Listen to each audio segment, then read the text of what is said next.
think I tend to see the problems first. Okay. Right?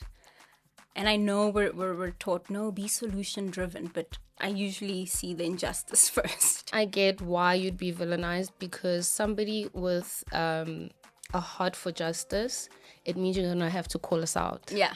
Right? Oh man, I was bullied as a kid. Chubby, had gaps in my teeth. I had a lisp. Okay. I was dark skinned. But Perfect then, recipe for Yeah. the one to laugh at in the bus on your way back home. I shed the weight, Okay. get to high school, completely skinny, still bullied. Hello, everybody. Dumelang. Welcome to yet another episode of Blooming But I Fly. Thank you so much. Every week I'll be grateful and appreciative for your subscriptions, for your comments. I grow through you. My guests get so much feedback from you guys, and I just want to say thank you. Today, like every day, I have my favorite guest. Stop. Yes. Welcome to an episode. Thank you. And thank you for your time. Drove all the way from north of Pretoria. You must like me, as you were saying offline. Just a bit. Just a little bit. Guys, today we have Dr. Moratoa Mokoena. I want to say it properly. Please. Yes. There's a thing actually around my name. But Wow. we'll talk about it. What is it? Tell me. Oh my goodness. So my name Moratoa, right? Means the loved one. And initially I was going to be Bonolo. That was my mom's grand name for me. Okay. And just as she was about to lock the name in, my dad is like, no, we're going to name her Moratoa. And Moratoa is after his father's sister. Okay. So yeah, his Rakhadi. And then obviously my mom added spice to it, and she spelt it O-A And this is why they instead mispronounce of it. W. And people mispronounced my name. What do they say? Moratua. Okay. Makgwane ba re Maratao. Okay. So yeah, I had a love-hate relationship with my name. So much so that when I got to high school, I switched to my second name, Trinity. Okay. So there are worlds of people who know me as Moratoa. Okay. Primary school, they know me as Moratu. Okay. And then high school, they know me as Trinity. Then I get to Wits and I'm like, okay, This is it now. We must get it Moratoa. right. You will learn to say my name. I have a thing about names because I have the same experience. Yeah. Hopelang. It's either Hopelang, Hopalong, Hopelang, all other variations that are anything but Hopelang. So I think that's why I get nervous about pronouncing people's names right, because it's a thing for me. But it's also a sign of respect. And I think also in just African culture in general, our names have meaning. Yeah. They have significance. Spiritually, they have meaning. They have spirit. So you need to say the right thing. Absolutely. Okay. So we're not talking to Moratoa today. Yo. We're talking to Dr. Moratoa Rekatima, the whole thing. Mokoena. And I met you in Wits We need as to talk about Moratoa. that. Yes. Yeah. Oh my We gosh. met in our second year. We met in second year, Senate House. Yes. That's what it was called back then. Yes. For sign language. Do you sign still language. remember your signs? No. Wow. Well, a little bit, but no, yes. Hello. Nice. How are you? I can't remember. I'm fine. Is it I'm fine? Yeah. Oh my gosh, yes. So you still practice? Oh my goodness. Funnily enough, I had completely parked sign language. Okay. Sad story. So we're Okay. in that first year of sign language class. And I think we're maybe 3 months in. And I just have then a growing passion for the deaf community. Okay. And I felt like I'm going to be an activist. Yes. So one day I'm watching YoTV and I realize there's no sign language interpreter. And I call my dad. I'm like, yo, Papa, I have this idea. How do I get to SABC and tell them about this injustice they are doing for deaf kids? Yeah. And yeah, somehow he made his way and I landed in some big office in Auckland Park. Okay. As young as I was. And I pitched the idea. I'm like, guys, I'm doing sign language at Wits. I realized you don't have interpretation on your kids show, even on, what was it? SABC3, Hectic 99 at the time. you need to do something about it, right? And in the back of my head, I thought I'd be the interpreter with what? Basic SASL, Yeah. right? And so, I spoke to that lady and she's like, oh, I hear you. I kid you not, 6 months later, there was interpretation. Look, I don't know. Okay. Maybe there were conversations in the pipeline happening around interpretation, but I felt like, oh, it's a tiny contribution I made. That very little girl. Why is it tiny? That's massive for a community. Because I don't know. I don't know behind the scenes if they would ever attribute it to the little girl who came to the offices one day. Got you. But yeah, I really, really, really gained such a compassion and an interest for people who are differently abled at the time. And lo and behold, at our church now, we've got deaf community members. And so that's how it's picked up again. Nice. And the first thing I could do was, I remember. So I'm learning again at church. That is so inspirational. I mean, let me just introduce you properly. Yeah. Let me put some respect on your name. And then I want to get into this advocacy that I feel you've always had. I think it's something that also sort of connected me to you in that class. So you're a digital creator, you're a disciple, you're a wife.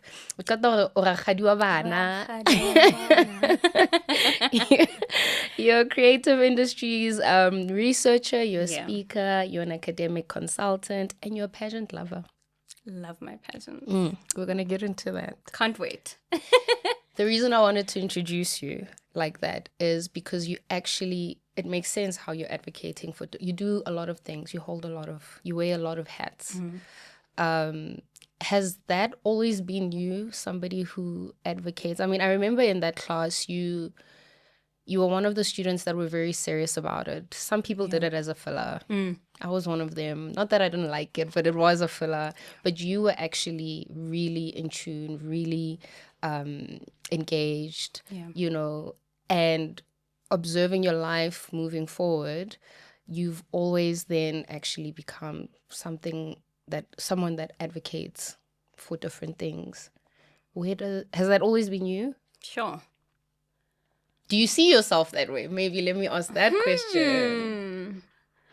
Well, yeah, in a way, actually. But, and I guess it's always been villainized because I think I tend to see the problems first. Okay. Right? And I know we're taught, no, be solution driven, but I usually see the injustice first. Okay. As a problem solver? As a problem solver. Okay. Yeah, as a problem solver. And so usually when I stand up for something, it's because I know somebody has been, handed the lower end, the shorter end of the stick. So growing up, I really do feel that I always had an eye for injustice in some way, and I wanted to stand up for it. Growing up, I was labeled as a bit stubborn, although I was very meek, very quiet. My nose was seemingly quite loud. I get that. Yeah. One, I get why you'd be villainized, because somebody with a heart for justice, it means you're going to have to call us out. Yeah. Right? And so if we're not ready to do the right thing by people, depending on what you're noticing, we're definitely going to be defensive. I don't necessarily think it's a bad thing. I think it just shows how messed up as humanity we are. Yeah.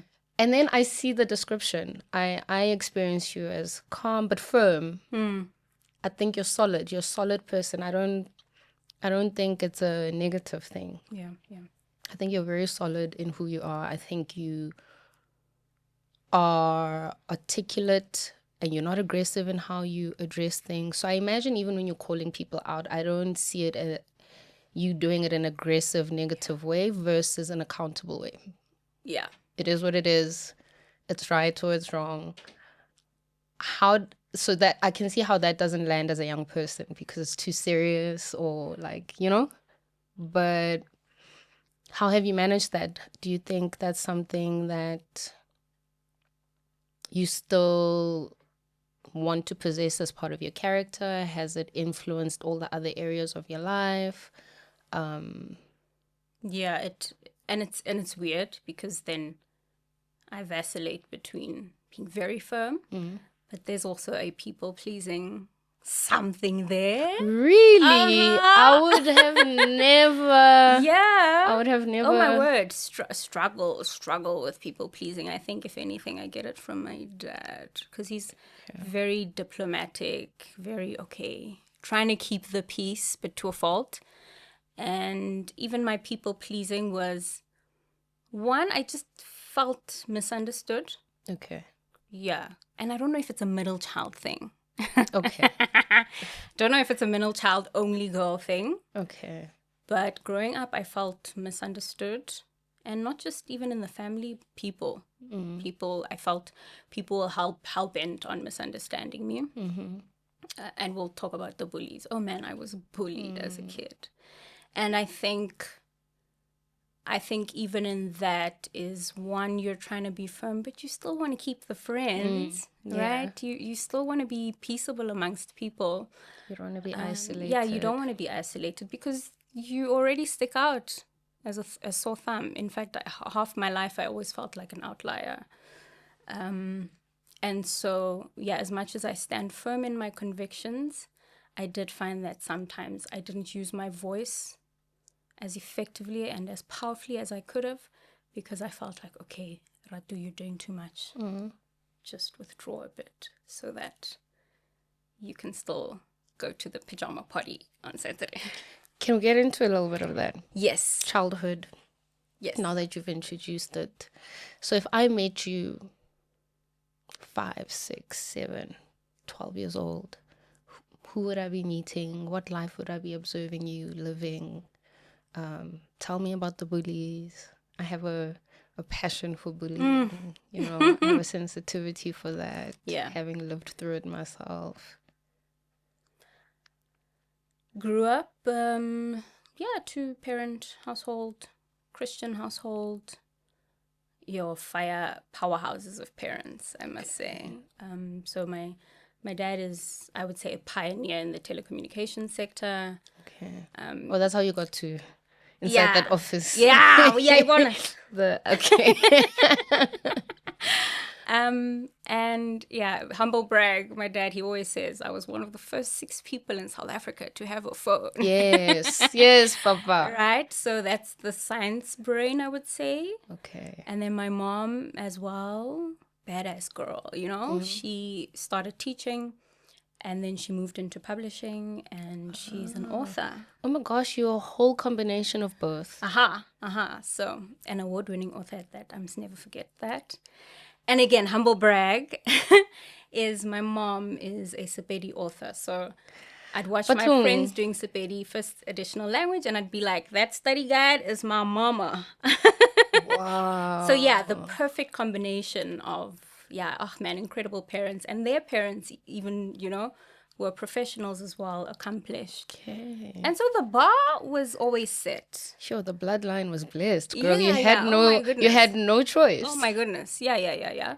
So growing up, they obviously were the blueprint for marriage for me, and that's why I also aspired to be in a married, home relationship, and their relationship mirrored friendship. Wasn't perfect, they're human, but oh man, they gave us the perfect environment to grow, to become who I am today, along with my siblings, my brothers. Okay. So growing up, I grew up in Pretoria. I was born in Polokwane, and I grew up a chubby girl. Okay. Yeah, so chubby, had gaps in my teeth. I had a lisp. Okay. I was dark-skinned. Now take us back all those years ago. Yes, I'm trying to think of it. Perfect recipe for the one to laugh at in the bus on your way back home.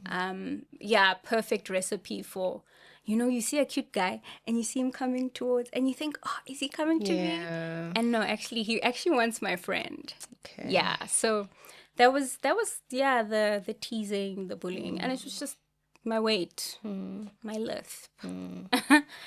But it did something. And kids can be cruel because they are honest, they're blunt, they're not filtered at all. They don't understand a lot of things. We don't all come from great environments, and so we spill all over. Yeah. But bullying has like a long-term effect on people. right? Yeah. Yeah. Okay. Yeah. And so then that little girl, did she then go inward, or how did she cope and manage with that? She did absolutely go inward, Okay. but there was a gift that my parents identified. My mom always tells a story. As young as I was singing in the bath. Okay. Young age, I was already drawing. If I was in a bad mood, I would scribble along. Okay. And give me a skit, give me a drama, I would probably be able to play it back. And it's weird, right? Because Why? on the one hand, you're very shy, you're Oh, yeah. withdrawn, Okay. you have the Yeah. lowest of self-esteems. Yeah. But when it comes to the arts, Yeah.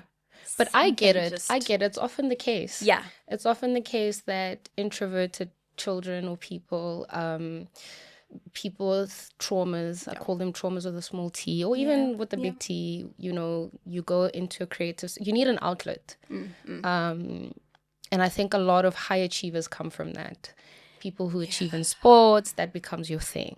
People who then act, that becomes your thing. People who feel, you just said earlier, I felt like my voice, something happened to my voice.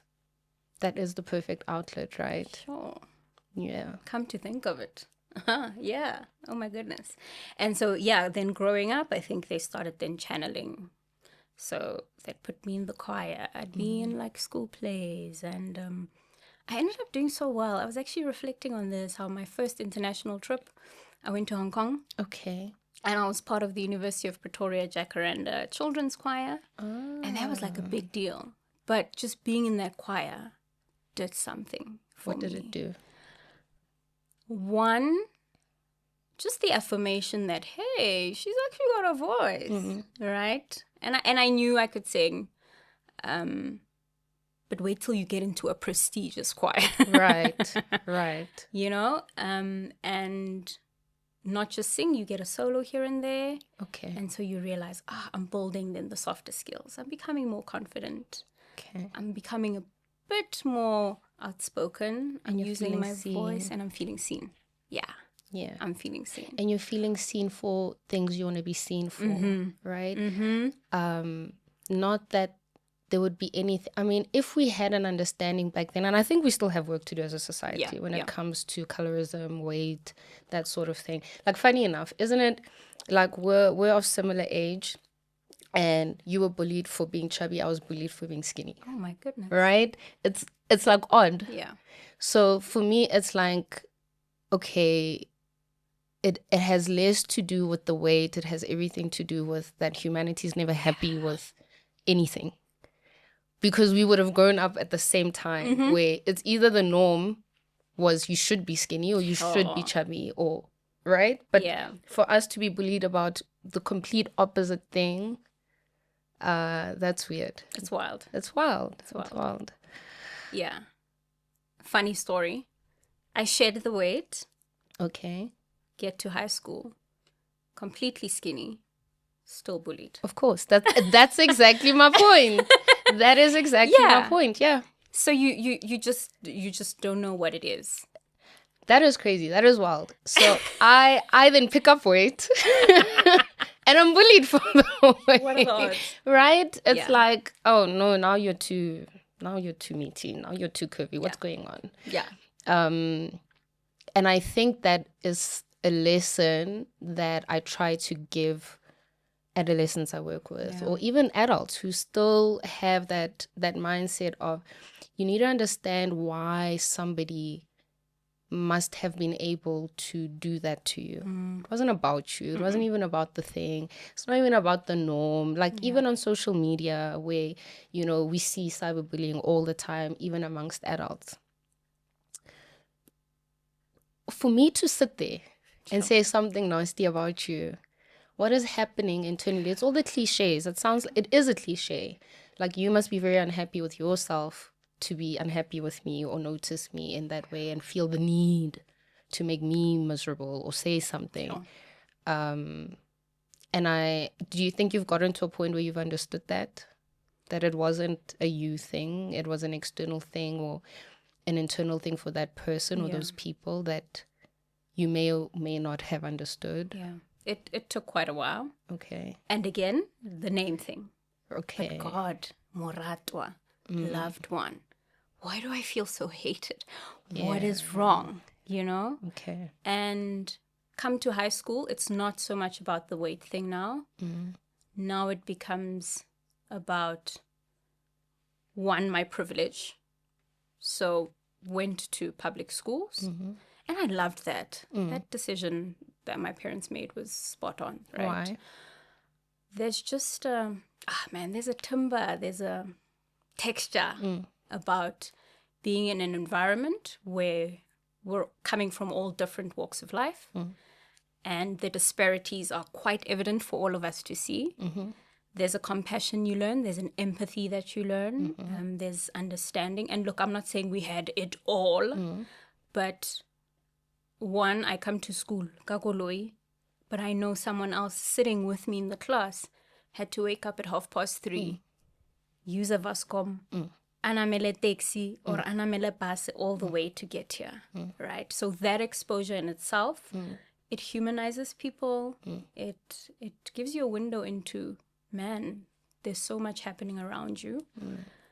But even that, my privilege then was used against me. Of course. And so you grow up, they call you things like cheese girl. I have a name, you know? And then as if it's not good enough that now the material things are putting me on this thing. And I don't want to call it a pedestal, because if it were a pedestal, I would have been celebrated. Spotlight, I like that better. But on top of that, oh, privileged, eh? And then you are sitting in top 10 academic. How dare you? And you're talented. Yeah. And you're talented. Yeah, and then you hop on stage and they give you a solo. How dare you? Right? And so I know as a Christian, and I'd hold on to the scripture, do not expect to be loved by the world as though you are their own. Jesus was also hated. From that age already. From that age, it was just, okay, I know Jesus was hated. So, okay, Jesus complex it, I'll also be hated, right? But it's not fair. And when you do speak and you do kind of reflect with the people who did the nastiest things, my matric year, my matric year was the worst year of my high school career. Rumors, my Facebook was flooded with things I don't even know that I have done. Okay. Rumors that I took someone's something. And you know that something is that belonged to them. Oh, Mogele, you know. And so it's like, man, I just felt like, and it that was even just an isolated incident. I just think, one, I know that I'm favored. I know there's something I carry already. For me, it's already. That. Yeah. For me, it's that. Yeah. Mama always used to say to me, you know, an anointed person. Oh my goodness. So to translate that in English, you have an aura to not be liked or be disliked, and it's something you need to pray over because you're anointed. But as a child, you think your mom is favoring you. Of course, you're going to say that. You love me, I'm yours. I'm a special child. Right? But it's when you grow up and you realize, because it's still happening. Yeah. I still encounter it where there are rooms that I walk into, or I see it with other people. There are rooms that certain people walk in and people have no business not liking that person. Yeah. Yeah. But they're not liked. But if you have an eye to see, you can see why, because they are anointed. And it sounds like you are that child and that person. You are that person. Yeah. I am. And you grow up feeling so apologetic and okay, cool. Let's massage your insecurity today. Let me just not sing the highest note today. Will that make you feel better? You know? And you grow up tiptoeing around everyone just so that you make them feel okay. Okay, mama, maybe park at the end. I will walk. Okay, no one can know where we live, mama, because that makes them uncomfortable. Okay. Oh my goodness, it shouldn't have been an 89, God. Maybe it should have been a 70 so that they you know, and so you find yourself watering down, oh man, the greatness that God has put in you, just so that, again, we're at peace with everyone. Got you. Yeah. I like the word you used. You said going to a public school, it's textured. I've never Yeah. heard somebody describe it that way, but I like it because I also have a thing for that. I believe in public schools, especially back then. I'm not too clued up in what's happening now, quality-wise, and in different regions, but there is something that I've always believed in, being exposed to all levels of context in life. So if you are the less resourced child, you have something to see a different world and aspire to. I think if you're the well-resourced child, it brings in a humility, you know, I think generosity. It fosters certain things in you. Whereas, not to say this is impossible in other schools, right? But I'm always curious what happens, right? And now, like living where I live, you see the disparity where not everybody has that in them. And I think it prepares you for real life because the world is textured. And so by the time I encounter you in university, I would have never guessed that was your lived experience, simply because I then experienced a person who I experienced to be solid. I don't think you were apologetic. In fact, I think you were the firmness. Yeah. I think there were people in our class or in university that would like push people's boundaries. And you always struck me as the girl that was like stood her ground, knew her value. When did that shift happen? It happened at Wits. Okay. Yeah, it happened at Wits. Okay. And again, it was a defense. Okay. I can't let what happened to me in high school happen again. So I am going to show up now. Okay. Oh yeah. So I was actually quite hardened by all of that, and that tough exterior was just so, don't mess. Yeah. No. I think so. I think we didn't. Yeah. We didn't. No, But there was always there's always been a softness about you though as well. Like I said earlier, I've never experienced you to be aggressive. It's just you know when to not mess with somebody and they don't have to be loud about it. Yeah. Okay. And I imagine then there was like an identity something happening in these experiences. Was there? There was. And again, it's when I spoke about being misunderstood, is so you grow up. The Dream Stream studio in Randburg is a full-service studio on Bromfisher Drive. It's perfectly suited for podcast, music recordings, and general video recordings. Backed up by an experienced editing and production team means you can walk in, record, and walk out knowing that everything will get done as you require. Our mobile gear ensures we can cover your video and live streaming needs on location too. We got the cameras, the lights, and the action to make you and your brand shine. Contact us now, studio@dreamstream.co.za, and we'll make it happen. Dreamstream, a place to create yourself. You're getting great marks, right?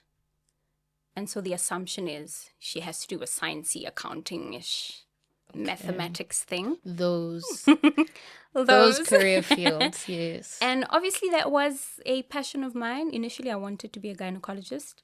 And this is because I witnessed my mother 9 years after me. Hey, my parents.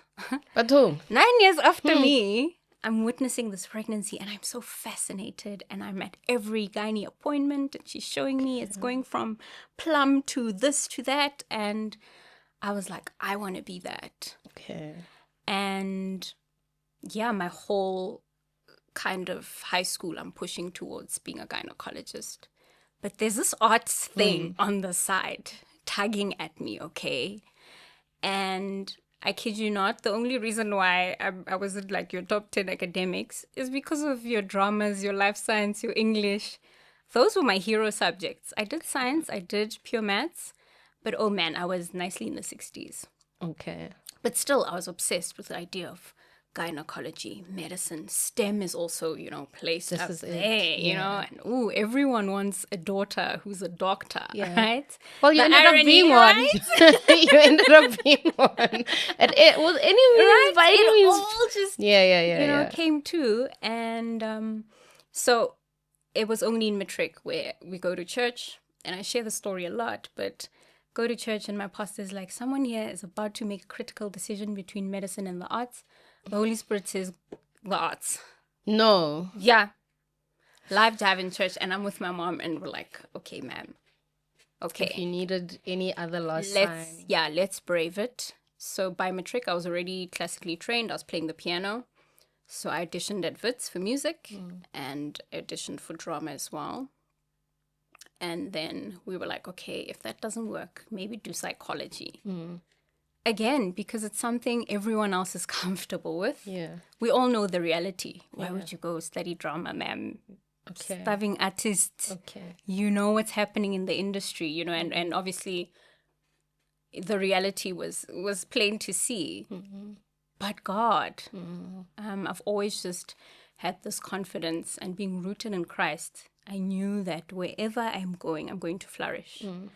And if it must be that I am the first person you know who studied drama and she didn't starve, then thank God And you I'm haven't. that person. And I haven't. I haven't, you know, by God's grace. And so I even forgot your question, and I don't know how I got here. It doesn't matter. I feel like it was fruitful. Anyway, then I forgot my question. I don't know how I was talking about identity. Yeah. So I think then on is where I realized, oh my goodness, I need to lean more into the Holy Spirit and lean more into what God is saying, because it was all just laid out on the table for me. What do you think God's call on you? So I'm a firm believer that we're all called to do something. Yeah. Right? We're all born here to do something. And even in the professions, it's our ministry. Yeah. For you, what do you feel God has called you to do in the arts? And because you may have not pursued it in a typical way that we expect, but you're a digital creator, you have your YouTube channel, you're in there still. Yeah. What do you think that call is to do with that purpose and that talent? For one, it became quite clear to me in my maybe third year at Wits that, and the Holy Spirit, he said, you're only here so that you can learn to speak to people. Okay. There you go. Yeah. So from then on, I knew, okay, I'm called for people. I'm called to speak to people. I don't know how we're going to do this, God, but okay, at least I know I've got a ministry for people. And over the years, it's like, okay, God, people is big. Let's narrow it down. And I think it's becoming clearer which groups of people. Okay. It's becoming a bit more defined, and this is as I'm unpacking and as I'm walking now into ministry, which we'll get to. And I mean, when I think about digital content creation, our platform with my husband, funny. So when I was, again, Wits, a lot of these things kind of, at Wits, I'm at a cell group, and this lady, she says, I see you standing on a stage in front of a lot of people. And at the time, I'm like, yeah, my sister, I guess I told you I was studying drama. Obviously, you know, There's a crowd. I'm on stage. Yeah. But how that has morphed into people sitting on their couches, 20,000 of viewers from all over the world, they're listening to this couple yap about whatever it is. They are the people. I'm seeing those people. Those people morphed into the hundreds of students I've had the pleasure of teaching. Those people are the congregants at church that I get the opportunity to speak to here and there, but not so much on the pulpit. But yeah, being called to people. He was always cultivating. Yeah. He was always cultivating. And I think because you've always lived in obedience, clearly, right? And always followed, and bravely and courageously so, it then, it's, I wouldn't say it's seamless and smooth, but it flows. You can see the flow. Like, why would you, even sign language. Just think about just that subject and speaking. and speaking in that way and advocating, and you know what I mean. And now you The thread. and the thread. It's like a whole thread. Yeah. Prophecy. It's either you believe in it or you don't. You know, but it sounds like a lot was spoken onto your life and revealed in the form of speaking, even. And it has threaded through. Sure. Now, let's go into ministry, right? Because one of my when I approached you, said, no, let me pray about it. Let me think about this. Yep. This podcast thing that you're asking me to do, and whilst I'm in transition, and because I was very curious about the transition from full blown academia. Did you like academia before I get into ministry? No, I don't know. I actually, it's a tough one, yeah. I think post PhD, Okay. something happened. We need to actually just sit and unpack Well, tell me. that degree, ma'am. Tell me. Talk to me about it. I have my own traumas. Oh but my goodness. Yeah. It's not just about the red gown. I need to really emphasize to everyone, and it's not just about that title. No, it's not. What is it about the for most grueling journey. But it took me getting a PhD to realize, actually, my sister, you need one. And not in the sense of the professional aspects, right? But, Moratoa, you thought it would fill something in you. And can I tell you? It gave me imposter syndrome. Piece of paper, that thing. Yeah. Oh, we need to unpack that too. It heightened my existing imposter syndrome. Yeah. It was after I qualified that I was like, oh, you've got work to do. Oh, you've got so much work to do. And I thought when I walked across that stage, when I got that paper, when I wore that gown, you know, and then something happened. I had an out-of-body experience. Yeah. Same. What happened for you? For me, one, I didn't want to talk about the paper. Yeah. My supervisor, she even likens post-PhD depression. Yes, it's a thing. To postpartum. I think it's a real thing. Yeah. Yeah. Yeah. Don't tell me about that thing. Don't even call me doctor. And imposter syndrome, I highly connect with you because the minute someone introduces me as Dr. Moratoa, I know they're expecting something great to come out of my mouth. That's what it feels like. That's what it feels like. Okay. And one, I'm not your conventional doctor. I'm the most quirkiest as they come. And hear me.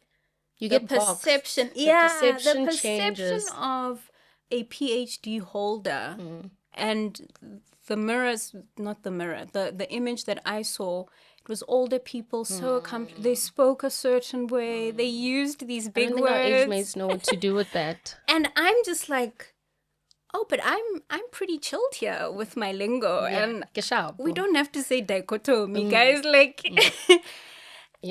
Yeah. It changes immediately. yeah. Immediately it changes. I think there's a difference. So I hold all respect for us and esteem, and I like my title. Yeah, love it. I worked for it. It's Yeah. mine. I've always wanted to be a doctor. Danko. If I wasn't going to be a brain surgeon, and I got it, right? However, I do agree I saw the shift. Even from people that are older than me. And that freaked me out a little bit. I was like, oh, it also made me a bit angry. Because why did I only gain your respect now? Why did you only see me now? The same things I was talking about before this qualification. You know, I've always been smart. Why didn't you see that? I've always had something of wisdom. Why didn't you see that? Why does this piece of paper qualify something that was always there? And this is why I felt that I needed it, because I knew that we live in a world where it would open what it needed to open. Absolutely. And there's certain tables I'm sitting on. Because of that thing. title. Is it a bad thing? No, but the awareness Okay. frees me. I think nobody tells you. Yeah. I think nobody tells you. And I think for me, I encountered a lot of colleagues and counterparts that didn't look like me. So non-black people who had the title. So I don't think they knew to tell me because they didn't experience it. Sure. Right? Goosebumps. And the other doctors that I did experience or encounter that were black were medical doctors. So I think it's a different kind of experience. Is that why they say only 3% of the world? Yes. Yeah. So nobody prepared me for Yeah. that shift that happens. And I had to navigate that by myself. And in my case, I navigated outside of the academy. Same more. Yeah. So, and that's another thing why I question, Moratoa, was this thing actually necessary? Okay. My career, I started teaching at a high school, drama. I taught for 3 years. It's very intentional. 3 years there, gain experience, go back, do my master's, Okay. use that experience to kind of fuel my master's paper, my thesis around there. Okay. And around the time, I was quite interested in drama in education, applied drama in theater. Okay. So this is using drama in various contexts. So your sign language, your marginalized communities, we take drama there and we give people a platform to speak, to learn, to create, to be. And from masters, I finished my masters and then I get a job. You were lecturing, I think, at The UP. lecturing job, at TUT. TUT, sorry. Yeah, so I was sessional at TUT, sessional at WITS, Okay. right? You get there and it's great, you got your master's. Then it's, so when are you getting your D? Okay. Then it's like, okay, so this is not enough. And you just get thrust into doing it. Okay. I've always wanted to be a doctor of philosophy. And I vividly remember getting my undergrad and I see this black girl in a red gown and that velvet hood. Oh, man. I was just like, I want that thing. Yeah. So when the opportunity came, hey, you must do your PhD and work your way to professor, all of that, I bought it because, again, overachiever, high performer, it never ends. We must keep, something must come And after. you said not good enough. So then having to be good enough. Okay. Right? Now I have to be. And worst of all, I'm a sessional, so I'm a part-time lecturer. And I am told, To be full-time. if you get your PhD, we'll bump you up to full-time. Did that happen? No, it didn't. And I watch people with honors. I watch people who are there longer than me, cool, get the full-time position. And I'm sitting there as a part-timer for 4 years. I'm doing almost the same amount of work you full-timers are doing. But no one is seeing me in that way. But I'm being told finish. I finished the PhD. It's still not enough. I'm watching other people get bumped up in the role. And that's when I was like, okay. Okay. So there's a love-hate relationship there. That's where it is. I felt undervalued. Okay. But in hindsight, and now that I've done the work, therapy, I realize I relied too much on my work will speak for itself. Oh, no, I think that's a lie. Yeah, it's a lie. It's a lie was so... your No, work there's won't no speak for such. It itself. won't get up for you. It's who you know. It's luck, it's timing, it's God. Yeah, man. It's a little bit of the work. I Yeah. think you do have to have some substance and Yeah. work. But it's the same as the lie of work hard and you will be successful and no. rich. No, sorry. Spoiler alert. No. In fact, the hard workers are struggling. Yeah, they are. They are. And so, yeah, I look, to be honest, and now that I've learned to use my voice better, I know now how to make myself more visible.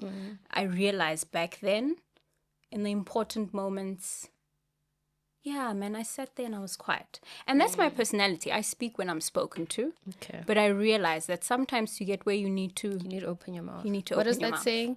Closed mouths don't get fed. Yeah. Something like You're that. not ill. Yeah. And so, and absolutely, thank God I didn't get full-time because I wouldn't be where I am today, career-wise. Okay. Yeah. What are you doing now?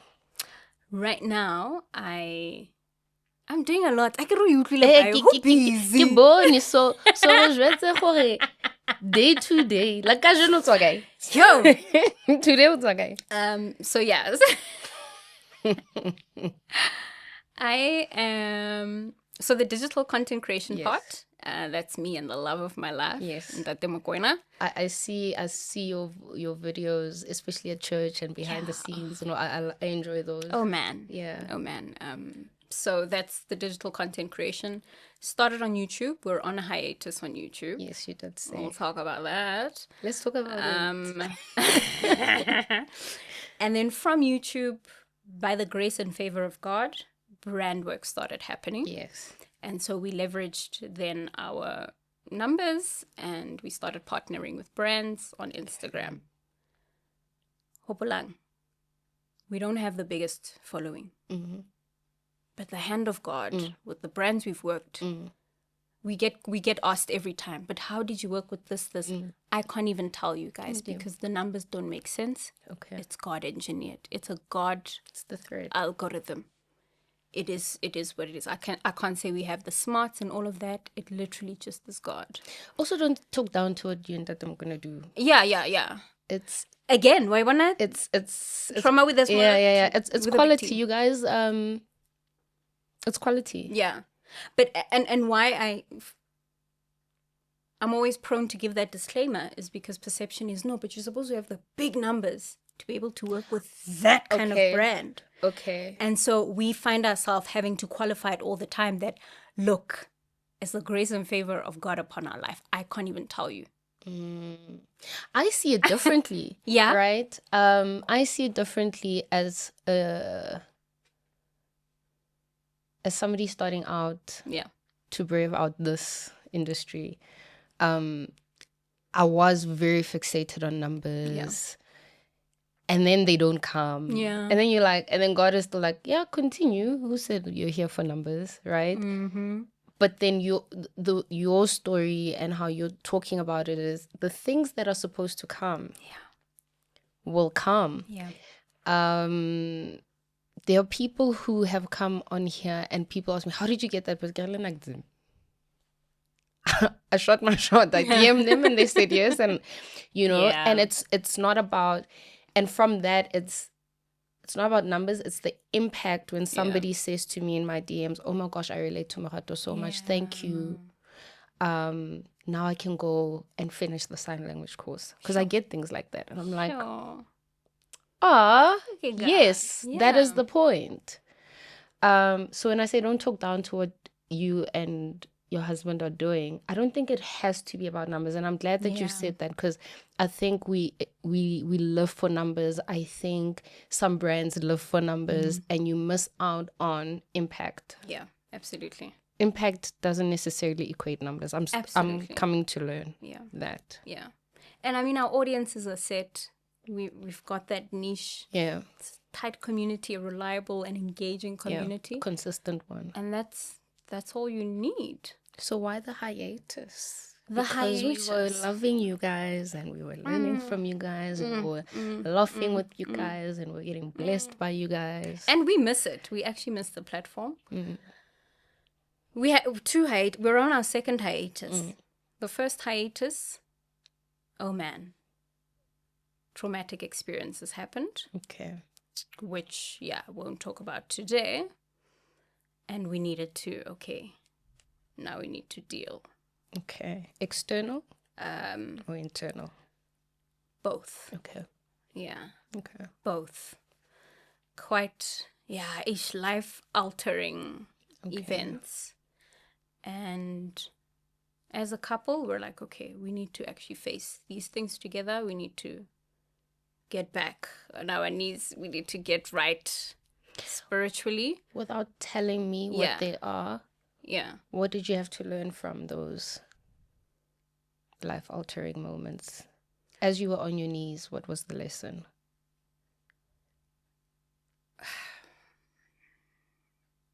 It's not about you. Okay. Yeah. Okay. It's not about you. And you guys know it. We really felt affirmed. We felt God say, it's not about you. And you know this. You know this. but we have to get through this. And you have to get through it far from the noise. That's important. And that's why I'm asking about the lesson versus the thing. Yeah. Because I think when we forget that platforms are given from different spaces, yeah? Not everybody sees it from a spiritual lens, and you don't have to, and there's nothing wrong with that. Yeah. But if you're from a spiritual lens and it's given to you that way and you're affirmed that way, I think when people who have reached your peak have learned lessons, you can teach us so that we hopefully don't have to learn the hard way. Yeah.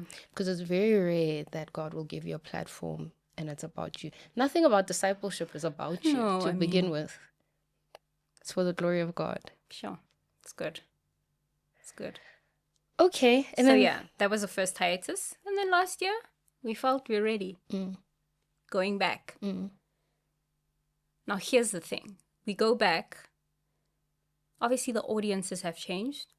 We have changed. Yes. Completely. Okay. I mean, the last time our audience saw us, we were popping bottles. We were hubbly bubbly. Okay. Now these people are back and they're like, yo, guys, we had an appointment with Jesus. We got on the knees and we got an answer. Soaked there in church. Yeah.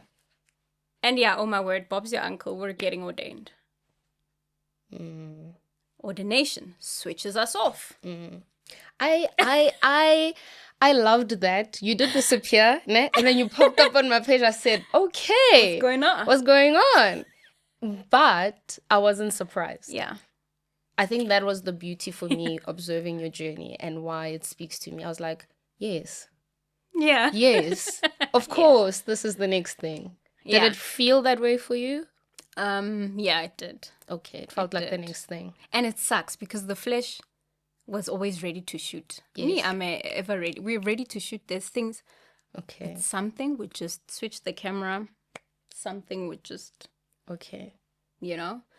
And. Because that was prep. Yeah. Yeah. Do you see it that way? Yeah, I see it that way. I see it that way.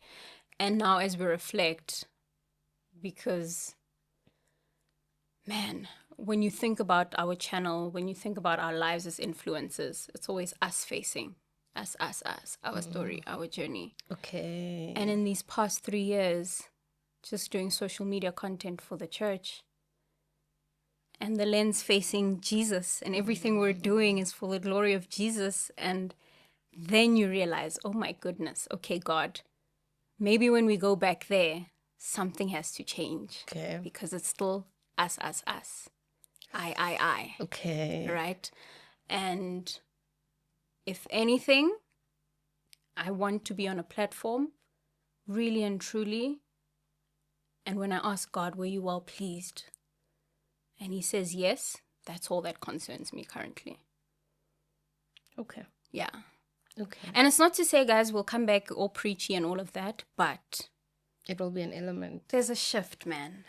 And I think that's okay. I think that makes people nervous. And I think when a brand evolves and grows as it should, the people that are supposed to grow with it will, and the people that are supposed to journey with it will, and the newcomers. Yeah. Remember, there'll be people who didn't relate to the bottle popping. Absolutely. And there'll be people who are bottle popping that no longer are bottle popping like you. Yeah. So I don't think it's something to be scared of. Yeah. But to pray over. Absolutely. Yeah. Yeah, absolutely. Man, okay. Yeah. Okay, so there's that hiatus. Yeah. But there's still these many hats that you're wearing. Okay. How do you navigate those? How do you balance them? Do they contradict each other? Is there one that you like more than the other? Well, now obviously there's a new toy in the lounge, Yeah. which is obviously the career pivot. Yeah. And I work for a creative and cultural industries research agency, right? What's that? And so I'm a researcher. Okay. So by title, senior researcher at Andani Africa. Okay. And we conduct research. So it's still research. Just leave the academy on the Yeah, I was side. just about to say, oh, you're not letting go of that. That girl is still research. there. We can still research. Okay. But research, make it accessible. Okay. Research, don't make it sit on shelves. Right. It must work. Gather dust. It must work. And then, yeah, sharp. We've got these many publications. And then, you know, so yeah, we work with public and private sector companies that want to invest in the creative sector or engage with the creative sector, and they need the data. Okay. So think music, fashion, arts and craft, TV, film and TV. So the entire creative sector, the entire creative industries. I sit there and I collect data depending on what the client needs, interview. So it's still very much research. But now it's KPI, client, they put it in a report, and on to the next one. So, and I always share this example for someone who's still like, yeah, but what do you do? It's like, no, if a client wants to know how many people were watching this channel tonight, I can tell you how many people, we do the research, why they watch it, we can tell you. But everything has to do within the creative sector. So, yeah. That's dad. Yeah. Nah, that's a little. Is that a little bit of dad coming through? No, not really. No, Not really. that's still mom. Yeah, still mom, because we're writing. And here's the jig, right? Leave academia, a master's paper. Yes. How many years did they sell us that thing? Yeah. Takes you 2 years. Yeah. Can I tell you the volume of work we're doing? For example, a client will give you a 3-month timeline. It's a master's paper. Yeah. Oh man. There can be a 100-page report. It took us a month. How are you managing? Because I it's needed, a lot. I needed that 2 years. I don't feel like. Yeah. That's where that tripped me up quite some time, because I'm like, guys, this is. And I suppose a that lot. was my question. How are you navigating Yeah. all of these hats? Because each one takes, to be in ministry, you have to, or actually correct me, I don't know. I imagine you have to be in the right energy and space. It doesn't necessarily mean you have to be in the pulpit for it to be a ministry where your energy has to be right? Absolutely. So to prepare every weekend, and I'm sure it's prior to the weekend, and then come on, you're doing masters for 4 clients, 10 clients, however many times. Like, how are you actually navigating? I don't know. I would say systems. Okay. Yeah, I'm a very systematic person. There's a calendar, there's a schedule. It used to be as hectic as schedule the time you eat. Yes. Because if you don't, you won't. Okay. I'm one of those. I get very fixated on the task, so much so that I'm just on the clock. And I'm learning now, my weekends are sacred. Okay. But that means during the week, I could be pushing long hours. And what are you doing in your sacred time? In my sacred time, I'm obviously with my babe all the time. Obviously church. If we're not at home, we're not at church, we're at a new restaurant or with family. You like food? Yeah, we love food.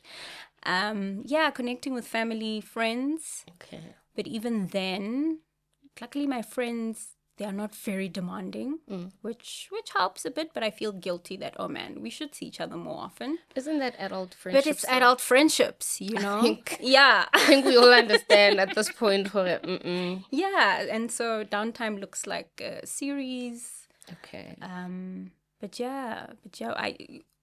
Intentionality is key. Okay. Systems, intentionality, and obviously where you really can't, and you have to grind throughout the month. We're going to grind, but when we play just as hard. Because especially coming from a high-performing, I need to learn to rest. And that's the current season. You need to learn how to rest and play. Yeah, that's the current season that I'm in. Learning how to rest and not feel guilty about resting. Okay. Do you not? Are you working on that? Is that a working on it? Okay, you're working on it. Okay. Because I suppose I'm asking for. I find the younger and younger generations I'm including us. We hold a lot of things, and I think we are that generation that wants to do a lot of things, and we don't feel limited, and we're talented enough, and we're maybe encouraged enough, but a system is needed. Yeah. I get that question a lot. How do you do this and do that and do that? Yeah. Because I'm very systematic. I'm very How do you say that in English? Yeah, sacrifice. Sacrifice. Yeah.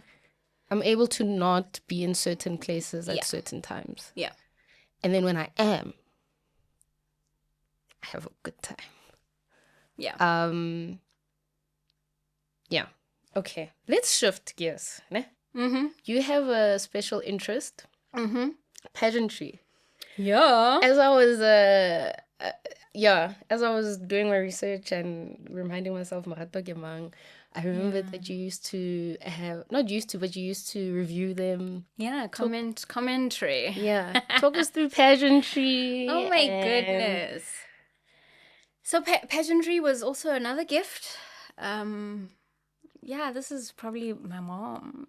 Like, I think I was maybe 11 or 12. She saw some pageant somewhere. She's like, let's go. Yeah. Because then I was quite articulate. I knew how to answer questions, right?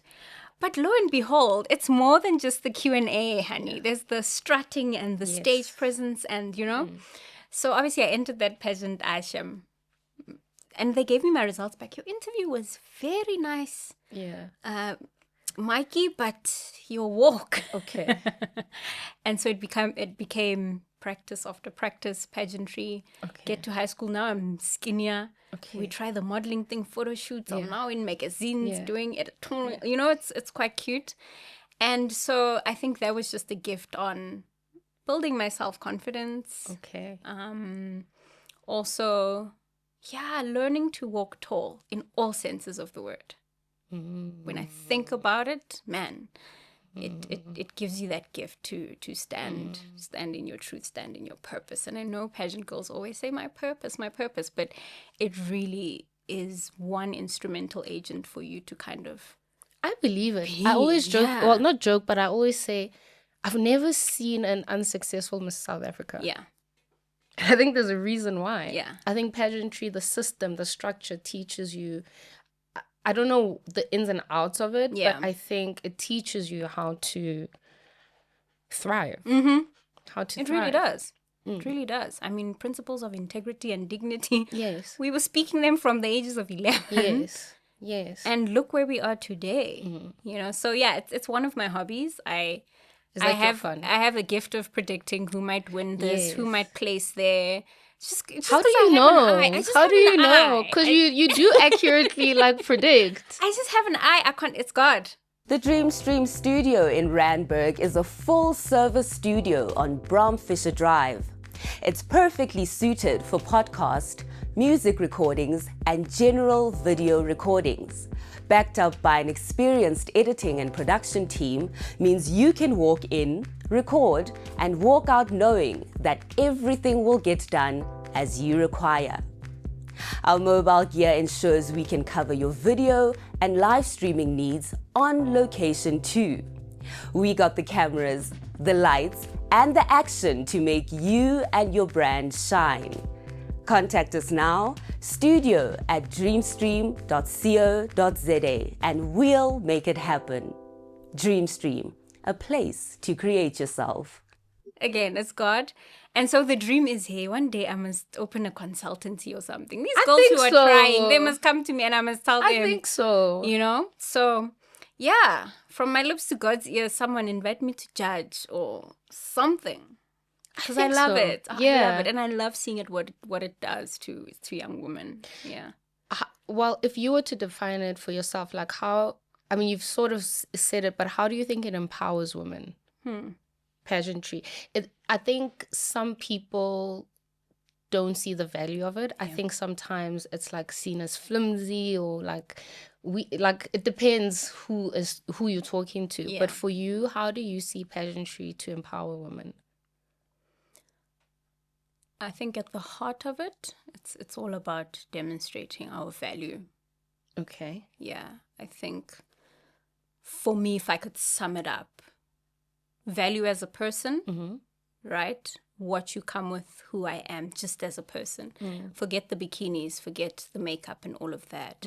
But I carry something of worth. I carry something of weight. Right. and see me in all my glory, fully expressed. Okay. Yeah. Okay. Yeah. I always am curious of people who love like, Banana Yeah. loves Yeah. like pageantry. But I think how different people describe it always gives a different perception. Yeah. Okay. So is that your fun? Yeah, that's my fun. It's Big not time. purpose driven. It's none of that. It's fun. I mean, from a purpose perspective, look, if I take it very seriously and just around helping women realize the power they have and all of that stuff, I think it's part of ministry. So what do you do for fun? So and I ask this because I think that when somebody's an achiever like you, is Yeah. talented like you, and anything you touch is gonna flourish, some things have to just be for fun. I gotta go, but it's like the series. That's all I have to give you. No. This series. See, I go to the theater. Do you create anything for fun? Is what I'm asking. Or will it always be a business, a purpose, I think it might just be okay. purpose, business. Okay. And that scares me Why? because I crit my dad on that. Because whenever we're at the dinner table, he's just talking work. And now that's looking me That's why I speak to high achievers. deep in what the do you face. do that you're talented in for fun? Yeah. I think it's one way to heal the overachiever needing to be seen, like, because you're talented, right? Yeah. If you're good with speaking, you're good with your hands, you're good with visuals, you're good with this. Yeah. Something just has to be for you, just for a release and expression. Like if you're a painter, you don't have to be an artist that sells. Yeah, absolutely. You could just do it because you can. Yeah. Yeah. So that's something for you to reflect on. Something What do for you, me to think because you're a about. creator, what do you I wonder if there could be something that you just create for fun and it doesn't turn into a business. And this is not me taking away from business endeavors. Absolutely. And monetize everything. And monetizing everything. I know. Because when does your nervous system rest? It's true. A lot to think about. When will your nervous system rest? Okay. Tell me about lessons you've learned about discipline, purpose, identity, working with faith and scholarly or academic sectors, and as a creator in creative spaces. Thread it all together for us.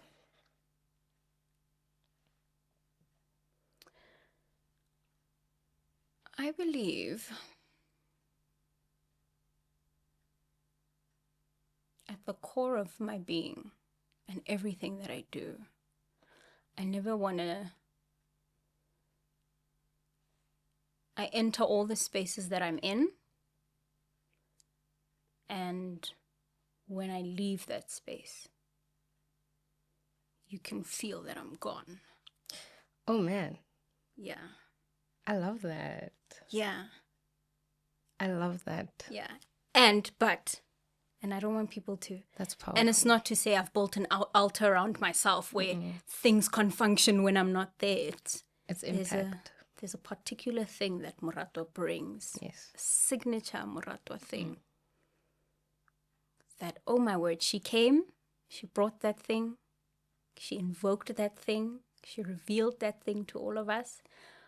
Oh my goodness. She's gone. She's left us that gift. And whoa. For me, that speaks to the younger version of you when we're speaking about identity. Yeah. It sounds to me that identity is now realized by you. Yeah. You know what you bring to the table. Yeah. You know that you are the table amongst tables. In this room, there are many tables, and you're one of them. And so that's powerful. I don't know if you see it that way, but that's what I heard. That little girl now recovering, people pleaser. You're not a people pleaser, you're recovering. There's a part of her that no longer needs to be seen by me and others. Yeah. She comes into the room seeing herself. Yeah. And that is such a wonderful place to be. Sure. Girl, you read me like a dissertation. Sure. Yeah. Yeah, I'm love sitting that with for that. you. I love that for you. Sure. Okay. My last question to you. What would you say to the young woman who feels called to multiple things but doesn't know how to balance them all or where to begin? They're just starting. So the you 10 years ago, you spoke about systems 5 minutes ago, but I don't know a system, right? You know the system now because you've been in it. But I'm starting, I'm watching this, I'm like, this sounds like me. This sounds like me. And God has been saying, this is me. This is me. Sure. Especially those in their 20s. Pace it. Okay. Everything I am today didn't all happen at once. Fair. So pace it in the sense that when they all converge, because they are all going to converge, and beautifully at that, where you're just, but while you're still getting into all of the very multifaceted things that God has for you, there's room to pace yourself. Okay. Yeah. And how do I know which one to start with? I would say do the one that is the easiest. Okay. Yeah. Do the one that's the easiest because that's going to fuel you for when the hard ones come. Okay. I like that. Yeah. I like that because my question was going to be for a Christian believer and a non-Christian believer. So I like that you answered without the spirituality. Not that there would have been anything wrong. Absolutely. But I think it lands for everyone. Yeah. I do what's easy. Yeah. And get good at it. Brilliant at it. Yeah. Brilliant at it. By the time you have this one locked, then we can start learning the others and adding them on. Okay. Yeah. And I always fall back. Like currently my 9 to 5 has been hard, obviously. Career shift. But because I have the content creation, which I can do in my sleep, it's just, okay, I cry here, then I'm back. Then I laugh here, then I'm back. And then this one is going to become a dance soon. This is why Modimo Hare. Yeah. Kopa Moratoa podcasting ke a mamela because what a beautiful insight. Thank you. Thank you for having me. Thank you so much. I admire the journey you've walked. I think you're such a solid person. I'll repeat it again. You're so solid. And even though I hear there've been parts of your life that didn't feel that way. Yeah. I think you have so much to be proud of. The strength that you have, the conviction that you have, the obedience to be threaded is something that I look up to and admire. Thank you. And I can't wait to see more of you and Javi in the ministry and all that is to come. Amen. Next time I come, I'll know what I do for fun. Next time you come, I hope you have listened to the psychologist in me. I give out like feedback. I'm very strict. Give homework. Blooming, but I fly. You understand? So our last tradition here at home, I'm going to ask you 30 seconds to trust me. Close your eyes. And I'm going to ask you to tune into your 5 senses. Just see the images in your mind. Hear the sound of my voice and any other sounds that are coming to you. Just notice how your taste buds are feeling, how the tea tastes on your tongue, the textures on your skin, any scents that you're picking up. And I want you to think out loud with us for 30 seconds. I want you to think, blooming but I fly, Dr. Moratoa Mokoena. What is next for you?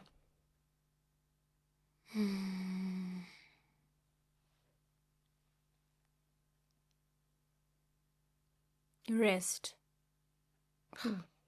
rest. It's going to be as beautiful as you imagined it, and even more.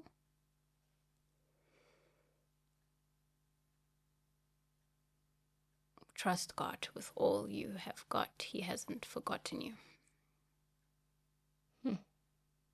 Yeah. Amen. Yeah. I pray over that. Thank you. Thank you. Bye-bye, guys.